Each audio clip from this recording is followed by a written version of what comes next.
ketakutannya luar biasa melihat bahwa dunia ini kok nggak ramah gitu ya. Dia takut akan jadi kecemasan, fobi sosial juga, kecemasan yang luar biasa bahwa di dunia sana itu sepertinya nggak ada tempat untuk orang seperti dia.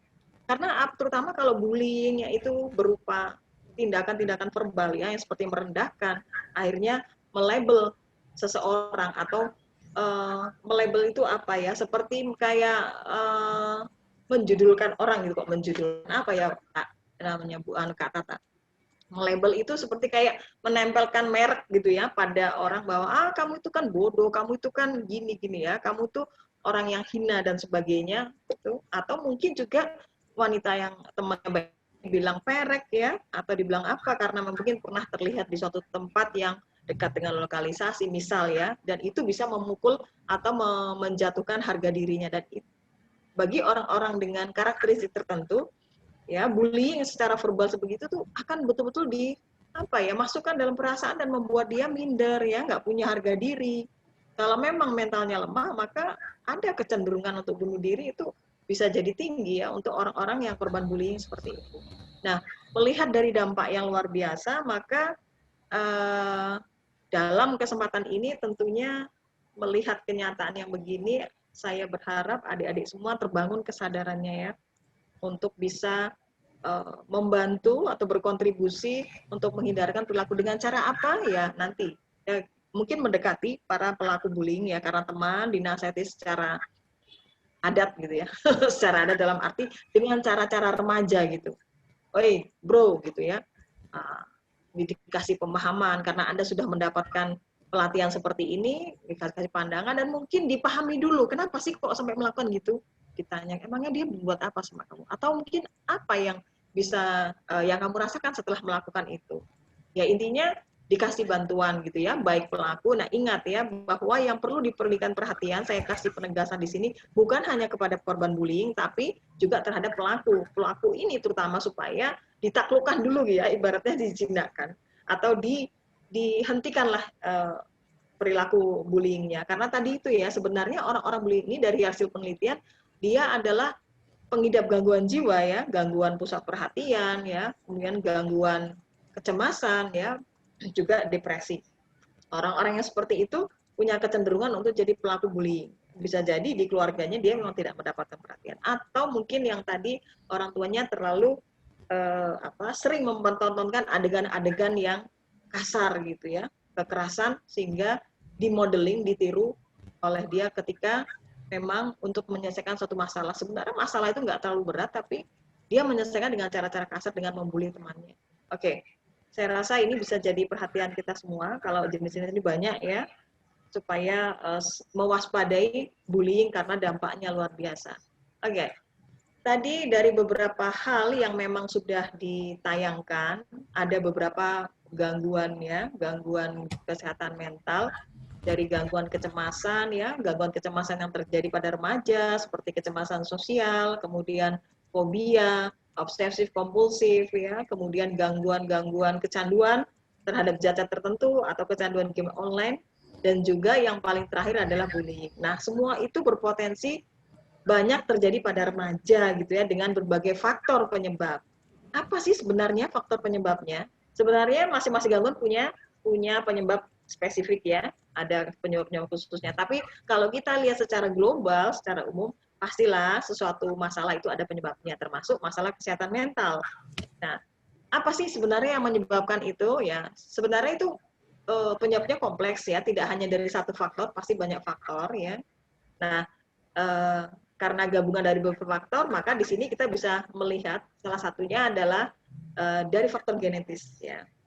Jadi pengidap gangguan jiwa kayak kecemasan ya, gangguan mood mungkin yang kemarin sudah dijelaskan juga, itu bisa karena faktor keturunan. Buktinya apa? Jadi pernah nih dulu kami ya, saya dulu waktu masih S1 prakteknya di rumah sakit jiwa gitu ya, dikasih tugas gitu kan sama dosen untuk membuat pohon kayak jejak gitu ya, jejak gangguan jiwa. Ternyata para pasien rumah sakit jiwa itu mayoritas memang punya keluarga yang pernah mengalami gangguan jiwa. Jadi itu gen itu menurun ya. Nah, indikasinya apa nih? Berarti hati-hati milih pasangan ini ya, walaupun kalian masih jauh nanti ya. untuk berumah tangga, tapi ini hal penting yang perlu kita cermati bahwa gangguan jiwa itu salah satu penyebabnya adalah memang faktor keturunan. Gitu ya. Bukan misalnya orang tuanya langsung normal kok, oh bisa jadi kakek buyutnya, ternyata setelah dilihat dari pohonnya itu terlihat kalau misalnya ada gangguan, ada pernah mengidap. Kemudian oke ya, waktunya ini terbatas, terima kasih Kak Tata masukannya, semoga sempat ya. Kemudian mutasi genetik akibat radiasi ya, pola makan yang buruk. Mutasi genetik ini gimana sih akibat radiasi? Mungkin ketika orang tuanya ya ibu yang mengandung itu bekerja di satu perusahaan yang memang terradiasi dengan bahan kimia, dan ini zat-zat ini bisa mempengaruhi si janin ya, akhirnya mengalami potensi untuk mengalami gangguan jiwa. Ini juga bisa pola makan yang buruk ya, lingkungan yang buruk, kemudian stres ya. Yang paling banyak ini penyebabnya adalah stres atau tekanan hidup yang berat. Jadi memang ketika menghadapi stres maka itu harus dihilangkan stresnya. Gimana caranya? Mengajak konseling ya dan sebagainya gitu ya. Yang jelas nanti di belakang kita bisa ada cara ya untuk membantu orang-orang yang bermasalah dengan kesehatan mentalnya. Tekanan hidup yang berat membuat orang lainnya akhirnya bisa mengalami gangguan jiwa. Apalagi stresnya itu terus-menerus ya tanpa jeda dan individu jadi nggak kuat.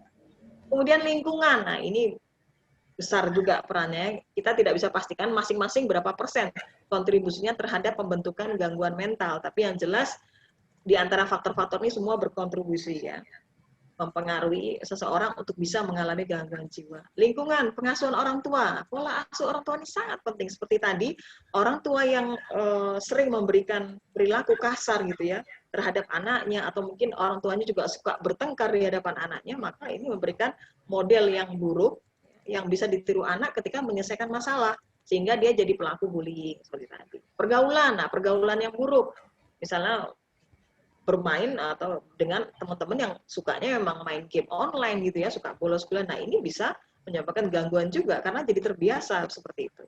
Bisa lanjut? Nah, ini waktunya sudah mepet ya. Nah, kita kan jelas harus menolong ya orang-orang yang mengalami, atau mungkin adik-adik juga harus segera waspada. Oh, ini temanku mengalami ini, perlu dibantu. Nah, ini gimana caranya menentukan orang itu mengalami gangguan jiwa atau tidak? Nah, secara ilmiah memang ada cara ya. Jadi menentukan apakah seseorang mengalami gangguan jiwa atau tidak itu memang harus dilakukan oleh seorang profesional. Antara lain bisa dokter, ya, psikolog atau psikiater. Anda tahu ya psikiater ya, beda dengan psikolog ya. Kalau psikolog itu kuliahnya di Fakultas Psikologi, kemudian mengambil master di bidang psikologi ya, jadi psikolog bisa kasih konsultasi. Kalau psikiater adalah kuliahnya di kedokteran ya, ngambil spesialis kejiwaan, baru jadi psikiater.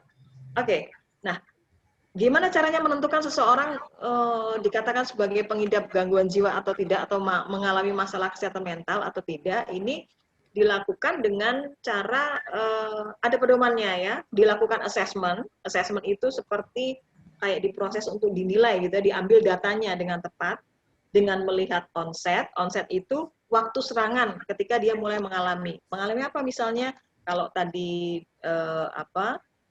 fobia, kapan dia mengalami itu gitu ya. Kemudian kalau depresi, kapan dia mulai mengalami depresi seperti itu. Jadi onset itu waktu terjadinya serangan atau terjadinya gangguan jiwa. Ya. Nah, ini pedomannya ada dua. Jadi kalau hasilnya nantinya adik-adik kuliah di psikologi atau di kedokteran gitu ya, nanti akan dijelaskan, akan menemui atau mengetahui apa yang namanya DSM, Diagnostic and Statistical Manual of Mental Disorder. Dan ini ada juga PPDGJ. Di situ ada lengkap gitu ya, itu kayak kitab sucinya para psikolog dan psikiater nantinya untuk bisa mengassessment gitu ya, melakukan assessment untuk menilai apakah seseorang mengalami gangguan jiwa atau tidak. Oke, lanjut. Nah, terakhir, apakah gangguan kesehatan mental bisa disembuhkan? Bisa, harus optimis.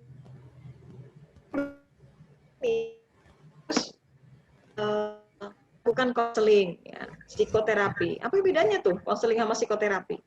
Kalau konseling lebih, ya ada beberapa hal yang membedakan ya. Kalau konseling itu kasusnya masih belum parah. Kalau psikoterapi itu sudah ada tindakan treatment ya. Treatment itu dikasih perlakuan. Misalnya untuk fobia, bagaimana menghilangkan fobianya itu dengan terapi perilaku kognitif. Pikirannya dia ya tentang apa yang membuat dia takut itu diubah menjadi satu hal yang lebih positif tentang objek yang dia anggap sebagai objek ketakutan yang membuat dia fobia. Itu ya contohnya. Jadi kalau psikoterapi sudah ada tindakan treatment perlakuan. Kalau konseling belum ya, baru mesti konsultasi untuk menemukan masalah ya, untuk membantu dia menemukan oh iya saya mengalami masalah ini, mengenali masalah dan berusaha mengatasi. Artinya ini belum terlalu parah ya kalau memberikan konseling terhadap orang yang terindikasi mulai mengalami gangguan kesehatan mental. Kemudian juga bisa pengobatan dari dokter. Dan ini biasanya kalau sudah dokter yang intervensi ini sudah kasusnya sudah lebih parah ya. Seperti misalnya gangguan psikotik, skizofren, orang yang Anda lihat di jalan-jalan ya, orang gila seperti itu sudah pecah kepribadiannya. Ini biasanya memang dikasih obat-obatan untuk membuat sarafnya bisa lebih baik. Kemudian dukungan dari keluarga. Nah, ini jelas ya seperti tadi misalnya korban bullying apa seperti itu supaya tidak menjadi gangguan mental itu mungkin bisa didukung penuh oleh keluarga ya, keluarga memberikan terapi atau perlakuan bagaimana caranya supaya anak ini bisa memandang positif apa yang dialami dan mungkin memindahkan lingkungan ya ke tempat yang dia bisa lebih aman dan nyaman mendapatkan lingkungan pergaulan atau lingkungan sekolah yang lebih kondusif. Dan tidak kalahnya dukungan dari teman ini penting sekali ya. Dukungan dari teman terutama kalau yang merasa remaja merasa depresi, kalau bisa cerita ya ke teman, apalagi temannya sudah dapat konseling sebaya seperti ini ya, pelatihan konselor sebaya, maka sudah punya pengetahuan yang memadai ya, punya teknik-teknik konseling, bisa berempati pada teman ya, bisa mempunyai keterampilan untuk bisa mendengarkan cerita teman sehingga memberikan masukan, oh kamu tuh sudah ngalami ini, oh kamu harus begini, oh begini, atau merujuk teman ke psikolog, ke psikiater, atau ke guru BK gitu ya, untuk bisa mendapatkan penanganan. Nah, yang tak kalah penting adalah berdoa dan beribadah. Nah, ini dia sebagai makhluk yang religius ya, tentunya kita punya, setelah upaya semua ikhtiar manusia sudah dilakukan, maka sebagai pamungkasnya kita berdoa ya, biar Allah yang ngasih keputusan atas semua ikhtiar yang kita lakukan, termasuk melepaskan diri dari gangguan kesehatan mental yang sebenarnya kita sebagai manusia sudah tidak berdaya gitu ya. Setelah kita ikhtiar dengan berbagai cara, konseling, psikoterapi, pengobatan dari dokter, keluarga juga sudah mendukung, kok masih aja, nah serahkan sama yang di atas ya. Serahkan yang maha penyembuh, maha kuasa atas segala diri manusia dengan berdoa. Nah, kita khairu ummah ya Bu ya, YBWSA ya Bu ya. Gimana? YBWSA kan khairu ummah ya Bu. Oh iya, Rukma. Jadi saya berharap ini kan kalian juga ya SMA, Unisula juga ya. SMA Yayasan ya. SMA Sula ya. Kok susah banget menyebut. Tentunya kalian juga sudah diberikan apa ya pemahaman agama yang lebih baik, materi-materi agama yang lebih baik, punya apa ya kesadaran yang lebih, punya empati yang lebih terhadap teman-teman kalian yang terindikasi mengalami gangguan kesehatan mental ya. Awalnya dari yang ringan, tapi yang ringan ini kalau tidak diatasi segera maka ini bisa menjadi sesuatu yang sifatnya parah dan ujung-ujungnya mengalami gangguan jiwa. Kasihan ya kalau sudah gangguan jiwa itu kan berarti kan gila ya. Kalau sudah gila itu berarti sudah tidak bisa menjalani aktivitasnya sehari-hari baik sebagai siswa, sebagai orang ya enggak ya sudah tidak bisa produktif karena ada yang terganggu ya. Ketika kesehatan mental sudah terganggu maka orang tidak bisa lagi produktif dan ini jangan sampai menjadi satu penyesalan yang tak ada akhirnya. Itu saya berharap pada adik-adik semua bisa aktif ya mengikuti pelatihan ini karena di sesi-sesi selanjutnya Anda akan dibekali dengan keterampilan-keterampilan yang membuat Anda betul-betul sempurna punya keterampilan menjadi konselor ya. Satu, ya sebelum dipromosi sama yang lain, kalau Anda bisa jadi konselor tuh Anda punya kesempatan untuk mengembangkan kompetensi yang positif. Ya, menolong orang itu luar biasa. Ya. Kalau Anda nikmati itu sebagai satu anugerah, maka Anda merasakan kepuasan ya. Dengan menolong orang, Anda sebenarnya menolong diri Anda sendiri. Yakinlah itu. Sudah bisa merasakan? Belum? Makanya lakukan. Jadi tolong ikuti terus pelatihan ini ya, karena saya yakin di sesi-sesi selanjutnya akan jauh lebih menarik ya. Sayangnya kita secara online ya, kalau offline mungkin nanti ada sesi teknik konseling yang Anda bisa mempraktekkan gimana sih cara memberikan konseling ya, yang ringan-ringan terhadap teman, konseling awal. Anda itu kan ibaratnya jadi apa ya, penyalur gitu ya, sebagai penolong pertama gitu ya. Ketika Anda wawancarai, oh Anda tidak bisa membantu teman ya dengan kapasitas Anda yang masih pelajar, yang baru mendapatkan sedikit pengetahuan tentang konseling ya, tentang kesehatan mental, maka Anda bisa merujuk kepada profesional yang lebih kompeten seperti BK ya, psikolog, atau mungkin bisa minta bantuan yang lain. Oke, begitu teman-teman. Terima kasih, mohon maaf ya kalau memang materinya kurang bisa menjelaskan, tidak bisa memberikan pengetahuan yang banyak terhadap kesehatan mental. Semoga ada motivasi yang lebih untuk mencari sendiri informasi. Saya yakin ya di internet sudah banyak sekali informasi. Oke. Oh iya, saya mau jawab ini dulu. Dari Aini tadi ya, Bu ya? Ya. Pertanyaan dari Aini. Saya punya teman yang sering menyakiti diri sendiri ketika memiliki masalah. Nah, kita harus menanggapi gimana sih atau ngasih saran bagaimana ya Bu ke orang itu. Nah, ini dia. Oke, pertanyaannya bagus sekali ini. Saya bukan pakar klinis sebenarnya ya, tapi saya coba jawab. Ketika ada teman ya yang suka menyakiti diri sendiri. Nah, satu mungkin tindakan pertama sebelum Anda berbuat apa-apa, kalau memang itu teman kos ya, itu teman kos atau saya nggak tahu, ini mungkin perlu bertanya lebih ya. Anda bisa melihat itu karena pernah menyaksikan langsung ya teman kos atau apa ya? Karena kalau misalnya Anda selalu berada dekat dengan teman Anda yang suka punya kecenderungan menyakiti diri sendiri, Anda bisa lakukan satu tindakan pertama gitu ya. Tindakan pertama dalam kecelakaan, dalam arti untuk menghindari itu. Misal, seandainya Hanan ya, siapa tadi yang nanya? Aini, ya. Aini. Itu satu kos sama dia, tolong kamarnya dihindarkan dari benda-benda, zat-zat yang berpotensi digunakan untuk menyakiti dirinya. Satu, misalnya baygon gitu ya. Zat-zat yang bisa mematikan.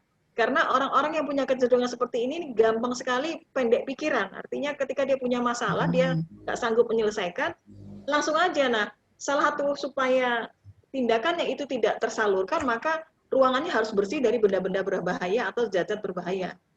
Ya, benda-benda tajam atau apa itu harus disingkirkan. Tapi kalau di kos sendiri agak susah ya, nanti kalau masuk ke kamar temannya juga dikira ngapain lagi kan. Tapi minimal kalau misal Anda bisa lakukan itu harus. Atau jika Anda mengetahui itu bisa disarankan kepada keluarganya, tolong di kamarnya atau di rumahnya dia dijauhkan dari benda-benda seperti itu. Itu satu ya. Kedua, yang jelas diajak bicara gitu ya. Karena apapun masalahnya, perilakunya itu pasti ada penyebabnya. Saya rasa kalau terhadap teman itu remaja lebih kayak bicara. Kalau misalnya Anda punya skill ya, Anda keterampilan untuk konseling yang baik dan Anda dirasakan teman sebagai orang yang nyaman, dia pasti akan cerita. Nah, disitulah Anda berupaya untuk bisa menjadi pendengar yang baik ya. Lakukan itu, kalau menurut saya dengarkan dulu apa sih yang menjadi penyebab sehingga dia punya motivasi untuk menyakiti dirinya sendiri. Yang ketiga, ketika teman ini yang temannya Aini sudah melakukan hal itu berulang kali, ya sepertinya kayaknya Aini harus berkonsultasi atau merujuk dia pada profesional yang lebih ini ya, minimal itu guru BK ya. Siapa tahu guru BK-nya psikolog, nah malah aneh gitu kan, karena juga kali ini memang harus ditangani. Mungkin dulu ya, mungkin Kak Tata bisa menambah. Ya, terima kasih Bu Leli atas jawabannya tadi ya.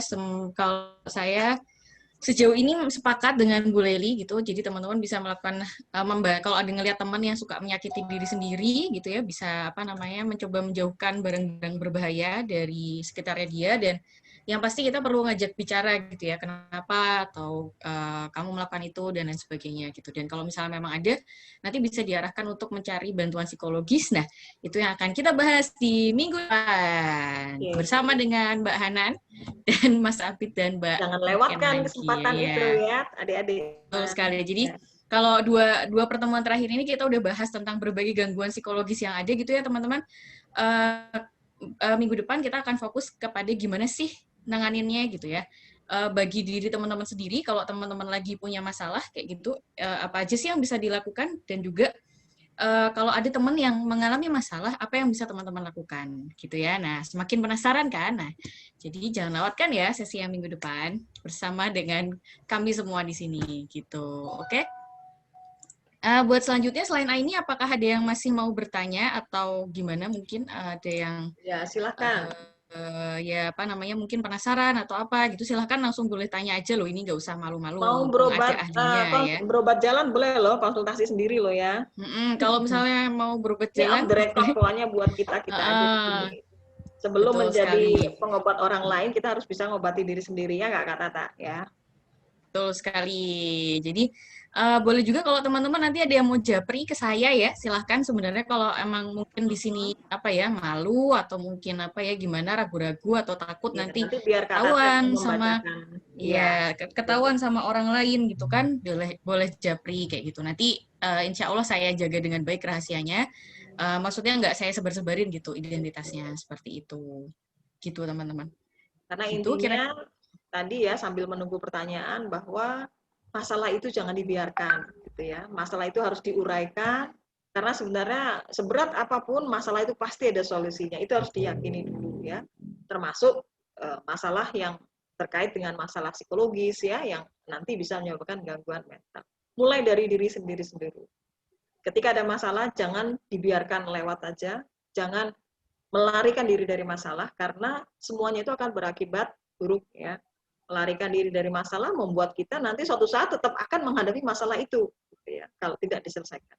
Karena gangguan kesehatan mental sebenarnya kan penyebabnya ada gitu ya. Kita harus mengamati sebenarnya aku ini kenapa sih, misalnya kalau tiba-tiba marah, tiba-tiba sedih nggak jelas gitu ya, tiba-tiba suka menarik diri dari orang lain, malu untuk berinteraksi sosial, kita harus lihat aku ini kenapa sih sebenarnya gitu ya.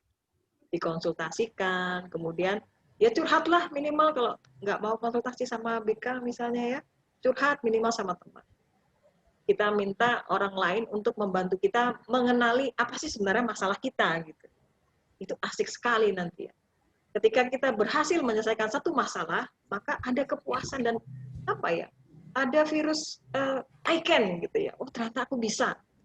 Dan rasa puas itu juga akan menularkan kecanduan gitu ya. Kecanduan apa untuk mengatasi ini?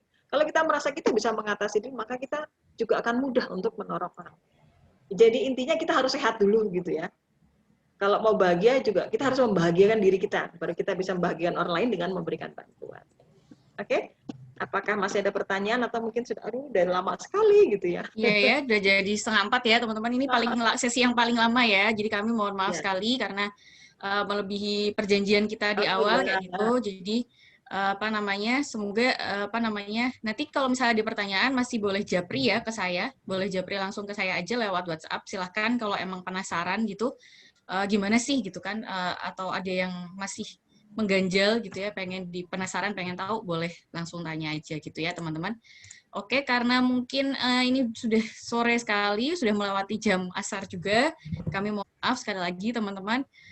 Kita ketemu lagi di hari Senin ya teman-teman ya, nanti dengan materi tentang menolong diri sendiri dan menolong orang lain gitu. Jadi penasaran kan gimana caranya? Nah, tetap stay tune bersama kami di pelatihan konselor sampai apa namanya di hari Senin besok jam 2 siang. Oke, terima kasih sekali lagi. Terima Ya, kasih. iya, terima kasih juga. Terima kasih Bu Leili atas Ya, sama-sama, materinya. pamit dulu ya untuk teman-teman semua. Semoga sukses pelatihannya dan tetap termotivasi ikut sampai terakhir untuk adik-adik semua. Oke, terima kasih Bu Leli. Oke, Ya. makasih juga Mbak Hanan, Mas Abid, dan Mbak Niken. Sampai ketemu lagi di hari Senin.